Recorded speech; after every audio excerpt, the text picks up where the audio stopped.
Teachers of Reddit, what is the worst case of my child can do no wrong have you seen? This is my science teacher's story. He was teaching the class about weather devices and they eventually took a test on it. One girl wrote that thermometers were used to measure inches and feet, which as we hopefully all know is a ruler not a thermometer. So my teacher of course marked the question wrong and the girl threw a fit.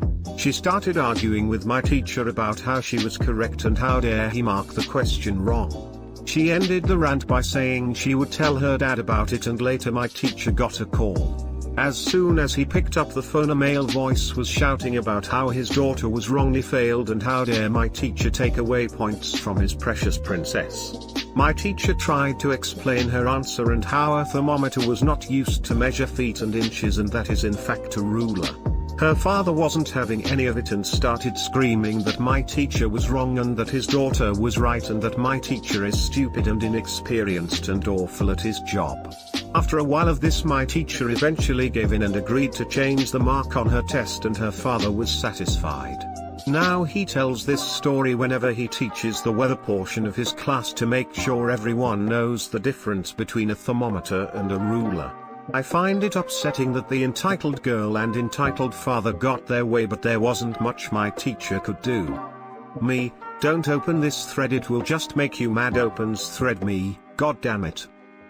Once I had a piano student whose mother made him take lessons, even though his heart wasn't in it. For several weeks, he'd come back with exactly the same mistakes as the week before and with no sign of improvement.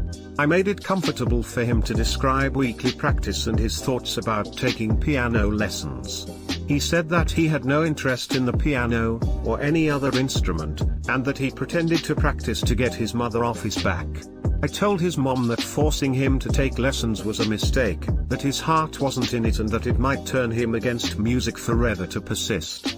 She said, he's a gifted student and he'd never waste practice time.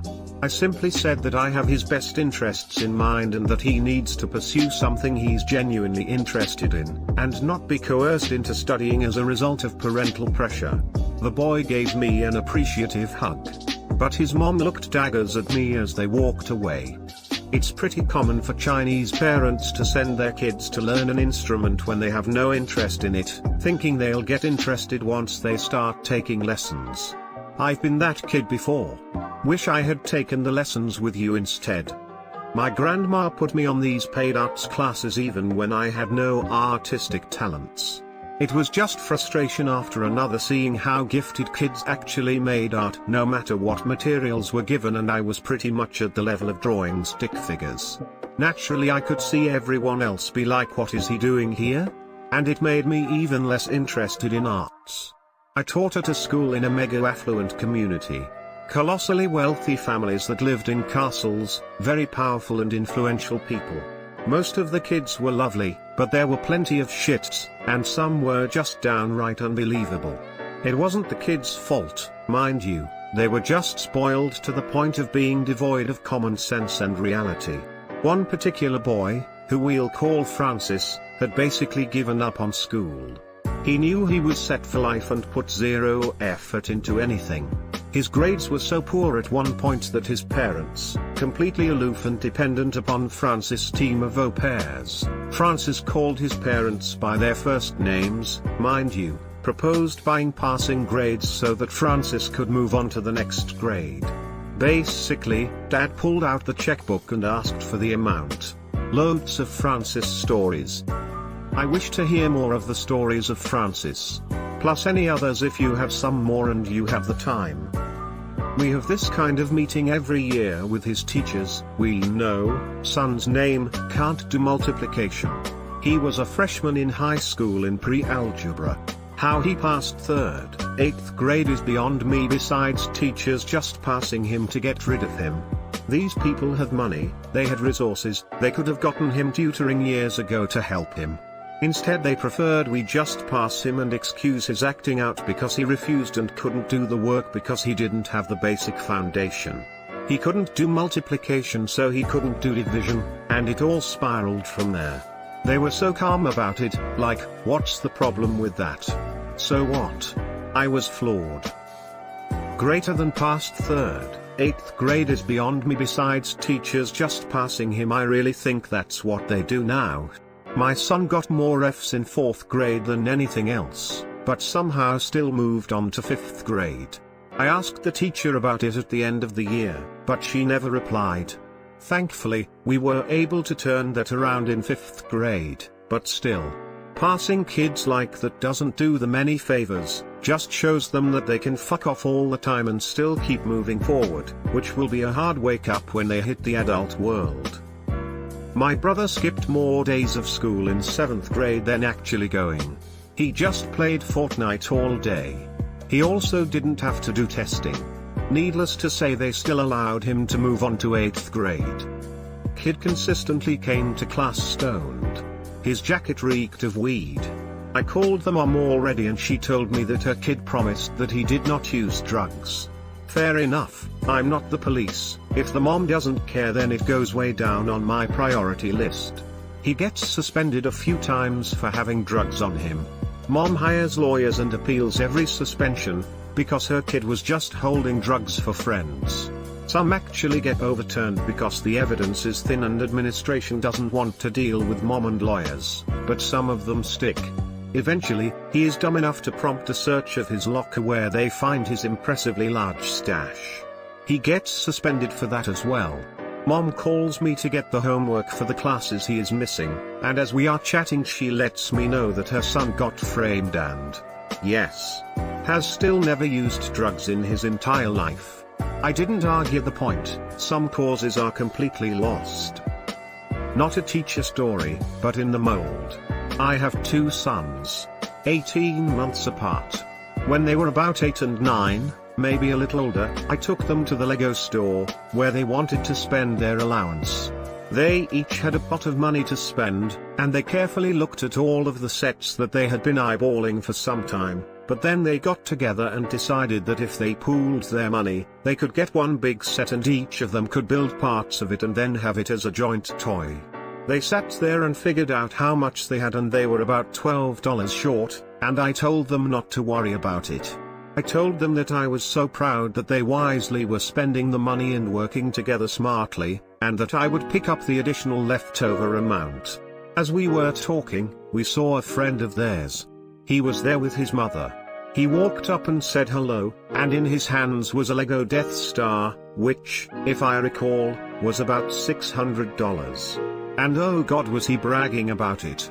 His mom came over and we were chatting in front of the boys and she said something like, well, he really wants it and he emptied the dishwasher last night, so he gets a little reward. We said our goodbyes, and made our way to the counter. As soon as they left, my youngest son looked at his brother, then looked at me and said, he's a spoiled douchebag. $600 for cleaning the dishwasher. 15 minutes of work for $600. If that mom is paying $2,400 an hour, where do I apply? Apply? Shit, does she want to adopt me? Running onto a soccer field to scream at the referee about a call and getting banned from athletics for a year. That mother was a treat. This is how my foray into the world of reffing youth soccer ended abruptly. I was a 13-year-old reffing a group of 6-year-olds. Why did that father feel he needed to yell, curse, and verbally abuse me before threatening physical violence? Anyways, I haven't riffed a game since. That was over 2 decades ago. Are you shitting me, motherfucking 6-year-olds? And he raged. At a 13-year-old? Fuck that guy. IWS accused of slamming a door into a teenage student's face. It didn't happen, the CCTV showed it didn't happen. The door had a fire safety feature, meaning it could not be slammed. The mum still claimed her precious son would never lie, so me, cameras and physics must be wrong. While I've never been a traditional teacher, I did give swimming lessons for a short time while in high school. Most of my students, and their parents, were very appreciative of how I conducted my classes, but there was one woman who seemed utterly convinced that I was doing her child a disservice. The boy in question was afraid of putting his head beneath the water, which is a common enough problem, so we had been slowly working through various ways of helping him overcome that fear.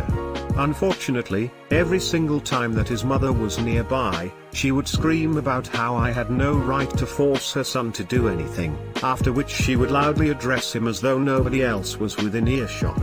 "Are you okay, honey?" she'd ask. "You remember what mommy said, okay?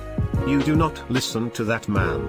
You are perfect, and you do not let anyone tell you otherwise. Okay? Tell me that you hear me."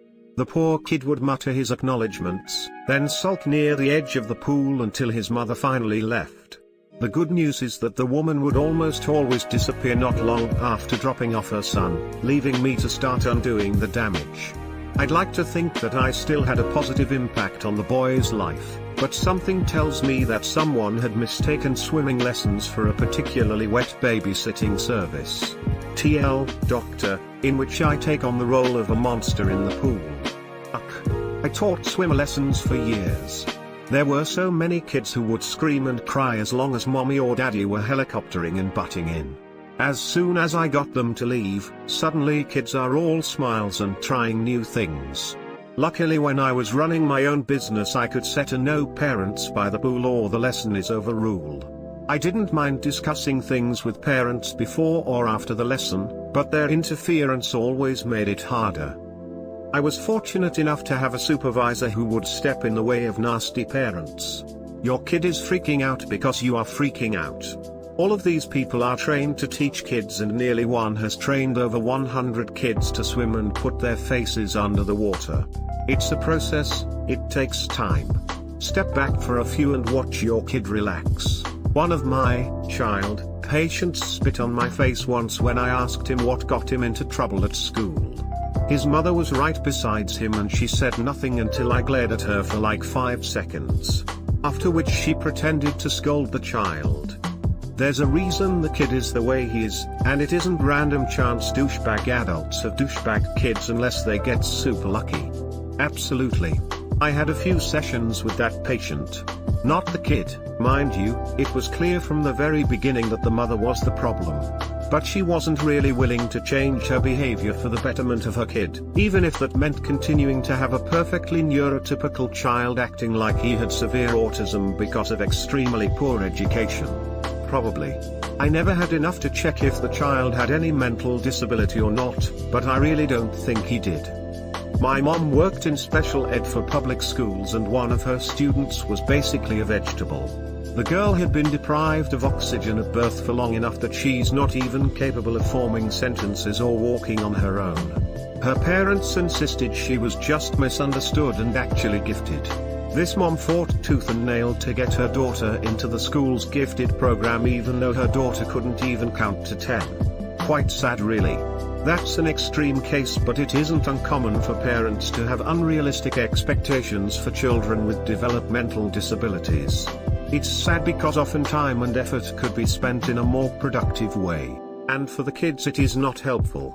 As someone with a learning disability myself, being told you can do it, I believe in you is not encouraging when you actually can't do it. Not a teacher, but definitely fits the my child can do no wrong part.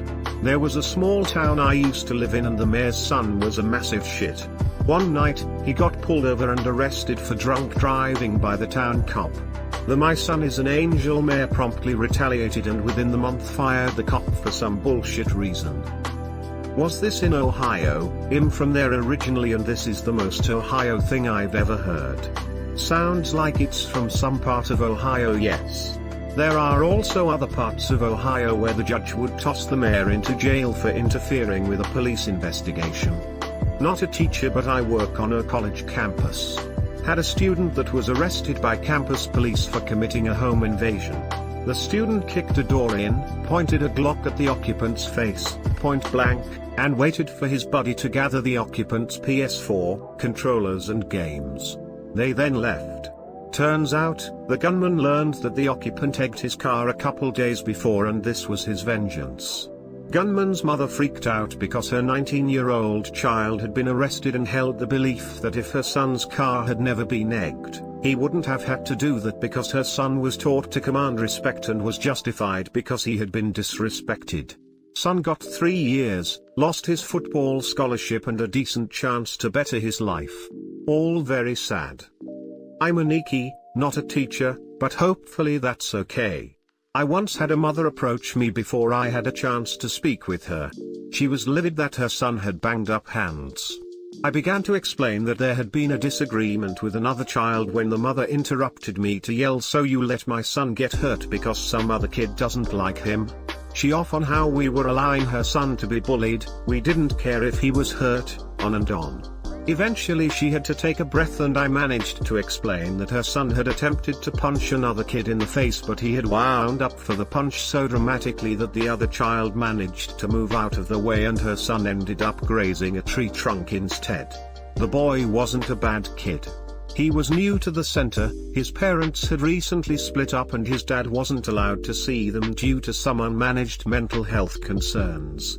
His mom worked long hours in the medical field and his older brother had a very serious, life-threatening, condition that required virtually all of her spare time. Both the mother and the boy were under way more stress than I could imagine, but he was not the blameless victim she imagined him to be. When I was in high school I worked in an airsoft store. We had a brick-and-mortar shop and an online store that we shipped internationally from. It was a pretty regular occurrence that kids would steal their parents' credit cards, order something online from us, and have it shipped to them. Most of the time we'd just have them send everything back and we'd refund it. From time to time police got involved. One time, we had a 12-year-old kid who lived about 10 minutes from our store steal his mom's credit card and order about $1,200 worth of stuff from us. Mom found out and came storming into the store with her son and all the airsoft product he had ordered. She's furious, verbally assaulting me at the counter and basically saying it's the store's fault for making our website too easy for her son to order online. She was adamant that none of this is her son's fault and that we should have better fraud detection on our website. Made me so mad I told her maybe she should discipline her kid. She then wanted to speak to my boss, the owner, who told her the exact same thing. Hold on, haha. This is really funny to me.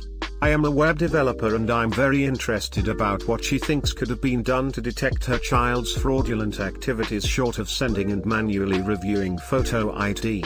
But even then that isn't very secure.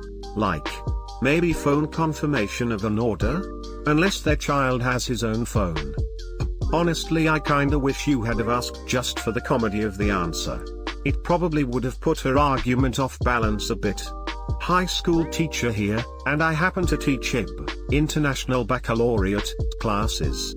Basically, kind of like AP classes in the US but towards an internationally recognized diploma program instead. Anyway, my students had an assessment that they needed to submit for their diploma. We had been working on it for months, editing and revising, etc. This one student, we'll call him Mark, never submitted anything throughout all of these months. I had sent countless emails home and to his counselor with very little response. Mark assured me, however, that he would have it done before the final submission date. On the day of the final submission, however, I get an email from him informing me that he will not be coming to school because his dog broke both of its front paws and would need to be taken care of whilst his parents were at work. He attached a photo of a Yorkie in leg braces because he said he knew I would be suspicious. Knowing that this was 100% BS, I googled Yorkie in leg braces and lo and behold, it was the second photo that came up, belonged to some animal orthopedic website. Fortunately, his mother happened to be in the building that day for some other meeting and I was able to track her down. I explained the situation, showed her the email, and, her response? Oh my goodness, that does look like our dog. I need to go right away and check on him. Lady, it's not your dog. One kid stole another kid's shoe. Parents came in the next morning, I told them what happened. They denied he took anything. Opened his backpack, there was the shoe. They blamed me. Pre-K student brought in a knife from home, chased around another student with it, then punched him in the face, which resulted in a very bloody and bruised nose. This all happened within seconds during recess. When I contacted the parents of the knife child, they said, and I'm not even kidding, what did you do to make my son bring in a knife to school and punch another kid in the face? Then they threatened to call the superintendent to get my teaching license revoked for wrongly accusing their child of hurting another student. Yep, good old parents. I've wanted to get this off my chest for a while now, taught previously, but this is as a parent. Our son, who is 3, is in school. His classmate Winnie and her mom Louisa are the worst people you've ever met. First, Winnie has a restrictive diet for no other reason than her parents want to try it. They will send a list of approved foods and quantities for her with the expectation that all leftovers are to be put in Tupperware and given to Winnie to take home. The food is so odd and weird that we wouldn't eat it anyway, but that's the expectation. If Winnie is at a party, Winnie must win at least 50% of the games, even if there are 20 kids. Winnie must be served first. She must have extra time when playing with children, and Winnie must not be, under any circumstances, told what not to do. The kids of this class have parties and Winnie was invited twice and then not. Her mother flew off the handle and sent a nasty letter to parents about how this was unjust and her darling Winifred was crying at being left out. Her daughter has no boundaries, is unruly, rude, difficult and eats what can only be described as pre-vomit. Her mother runs a small health consulting business and will constantly try the hard sell with you. It's intrusive, invasive and really tone deaf, but she won't stop continually begging for service. She's awful. Her daughter is awful and they're always at social events. That is so disgusting. I can't imagine what she will be like as a teenager. At that point there will be no fixing the kid either. I worked the school age room in a childcare center. My youngest kiddo was 5 and 11 to 12 was supposed to be the max age in that room. The center director had a 14-year-old who was bored at home, so she would bring her in and have her help, but instead she ran a pack of mean girls who were constantly defying my instructions and picking on the younger kids. She'd go in and out of the room whenever she felt like it, and when I brought it up to the director as a problem she said, "Are you saying that my child is the problem?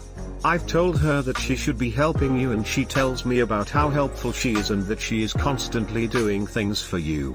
How can you complain about her?" No. She's not doing those things at all. Your 14-year-old is manipulating you, like 14-year-olds do. It's so hard to work with co-workers' children. My mum used to work with this woman who also had a kid my age. If anything happened to me, I got sent to her. Anything happened to him, he went to my mum. They basically said, as discipline goes, it was only fair if we were at the mercy of someone else. It was a youth center type thing, and one day one of the other kids accused me of trying to strangle her, grabbed at me, and then ran off to tell my mother. Thank fuck she thought my mum was my friend's mum. Mine would have flayed me alive just for getting accused of it. Had a parent once refute video evidence of her child striking another child because that's not what her son said happened. Who are you going to believe, me or your lying eyes? One student I had, 12M, was really cruel to others. He'd throw slushies, plasticine, pencils, erasers, etc. to students that had invisible disabilities such as autism. His parents would scoff off his bullying as boys being boys. Once his sister, 14F, who was an honors student with a heart of gold, stole his phone and texted people pretending to be him. Their dad was so mad she wasn't allowed to go to her sports competition, and he asked the school to continue his lecture from home on good behavior. I'd never seen more unequal expectations for the kids from the same family. The teacher put in charge of lecturing the sister handled it right. She asked the girl if her brother deserved it and then told her the next time she needed to get back at him. The teacher had plenty of ways that would be much harder to catch by the parents. This sounds like the typical golden child and scapegoat child behavior that arises from self-centered, narcissistic parenting. Golden child is the image of the parent, and so can do no wrong, no matter what they do. Scapegoat is to blame for everything wrong that happens within the family, and so will never be good enough no matter what their accomplishments are. Really ruins two perfectly decent offspring, because one never learns consequences until it's too late and the other is in for a lifetime of therapy simply to learn their inherent worth. It's terrible. I was both as a child, depending on mom's mood. Yep, past 40 and still trying to build self-worth and confidence, not even sure it's a possibility at this point, but I might as well keep trying. It's not like I can make it much worse. Slightly different, but I once taught a child who was occasionally very disruptive. I had to ring the parents to tell them how this child had kicked, punched and then spat on a classmate after a football disagreement. The mum replied with, "I know he hits people and kicks people every now and again, that's just what he does. But my child would never spit at anyone, he's far too nice." Not a teacher, but I work at a school supply store and have asked this question a lot. My favorite one is about a teacher who taught 9th grade and a kid brought a pocket knife into my class and was showing it off. The resource officer, police officer in school, detained the child until his parents came, where they claimed that the teacher planted the knife on him to expel him to make the average GPA at the school higher. I was told the student had failing grades. I also had a student in kindergarten who regularly punched other students, ran around the room, and refused to do work. His mother called for a conference, and the first thing she said was that his behavior was my fault. She had him switched out of my class. Thank God. Greater than she had him switched out of my class. It's like, who no, don't do that. Don't solve my problem for me. I had a student in 5th grade. He had a history of misbehavior dating back to the first week of kindergarten. He would regularly shout insults at other students, threaten them, refuse to do any work, and on several occasions, yelled at me and once threw a chair. One day, while we were taking a test, this student was talking. I quietly reminded him that it is against the rules to talk during a test, and that he needs to be quiet. He kept talking. I told him that this is his last warning, and that if he talks again he will need to go in the hall. He talked again. So I told him to go in the hall. He gets up, walks out, and on the way out says, "You're autistic," to me. I wrote him a referral and contacted the parents, explaining the situation. They didn't pick up the phone, so I sent an email, oops, and I ended the email saying that I hope we can work together to help student be successful. I received a rage-filled email back saying that my behavior is unacceptable, that I am targeting her son and am out to get him, and that I will be hearing from her lawyer. This woman is a cop. She went all the way to the district level to complain about me, and made up all kinds of lies about me and told the other parents. Oh, and once, after a different incident where he physically assaulted another kid, he was suspended for a day. Mommy took him to Disney World. I swear that kid's going to end up in jail because he's being taught anything he does, like attacking a kid, he won't be punished for. Probably not, considering his mom will get him out by throwing a hissy fit and spreading rumors. Not a teacher, but actually a student in high school. There was this kid who would bully people for exactly no reason and even went to the extent to make a kid commit suicide. The kid was really nice and also had lots of friends too. The kid who committed suicide. Just to clarify, he would even bully his family. But when the staff of the school eventually caught on to this, they called his mom and the principal talked to them in his office. I was an office aide, which means I just help deliver papers and stuff, but am mostly stuck in the office where the principal's office is. His door was always open, literally. I saw the principal brought up camera records of the kid bullying people, and the mom went on to blame the principal of faking it and lying to her about her son when she clearly saw his face, and transferred him to another school, and she tried to sue my principal for fraud. That boy is going to be in for a shock when he gets to the real world.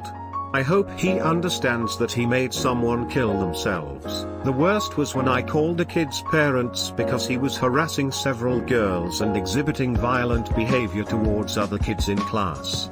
Had a parent-teacher conference about it with all of his teachers and the dean of students present, and in the end his dad said, "I know he's doing this, but you have to understand, it isn't him. It's the devil taking over his body." I taught 6th grade at a private school. Since we are private, we have a specific testing week every spring to assess our students. I sent home an informative sheet describing the rigid schedule we have and when our tests will be administered. Doors have to remain closed and no disruptions were allowed. A little harsh, but it's what we were told to do by administration. If anyone was late, I assured them they can make the test up, but they would have to wait in the office. This kid asked to go to the bathroom. Obviously, as a teacher I can't say no. I told him he had 5 minutes until the test and he will need to be quick. Needless to say, he was not back in time, so he was sent to the office until the testing time was finished. I received a LENGTHY email that began with, "What is your issue with my child?" They never read my weekly newsletters and just believe whatever their child told them when they got home instead of asking the adult for their perspective. He's an only child with a single parent. He's everything to her. I get it, but was a real tough year.